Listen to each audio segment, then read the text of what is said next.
Now, after days of tension, the U.S. and Iran are set to hold talks in Doha on Tuesday. U.S. President Donald Trump says Iran has requested the meeting. And this despite Iran denying that any direct negotiations were planned with the U.S. on the deal aimed at ending the West Asia war. Iranian Foreign Ministry spokesperson Esmail Baghi has said a delegation of the country's own expert would travel to Doha this week, but staunchly denied any sit-down with Americans. Meeting in Doha is going to be perhaps important, perhaps not. We're going to find out.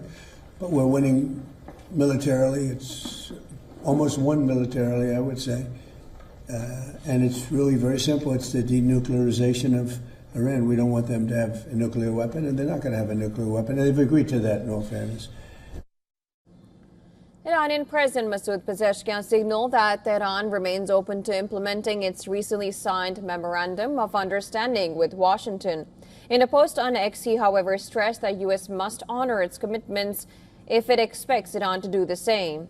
Now, Iran's exercise of control over the highly strategic Strait of Hormuz has sparked repeated flare-ups, the latest of which came early Sunday when U.S. Central Command said it had attacked 10 Iranian military targets over what it called continued Iranian aggression against commercial shipping. Iran said it retaliated with their strikes against U.S. bases in Kuwait and Bahrain. But while the strikes may have briefly fallen silent, the blockade remains a key sticking point in the negotiations.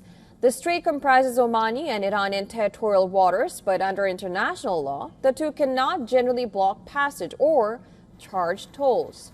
Iran's foreign ministry said it held the first meeting with Oman on managing the strait on Monday. How the memorandum is to be implemented remains unclear, with Iran especially sensitive about the issue of demining. In a joint statement following a meeting between French President Emmanuel Macron and Omani Sultan Haitham bin Tariq, Paris and Muscat said they would conduct joint demining operations. In response, Iran's Deputy Foreign Minister Qasem Gharibabadi insisted that under the agreement, only Iran was to conduct demining efforts.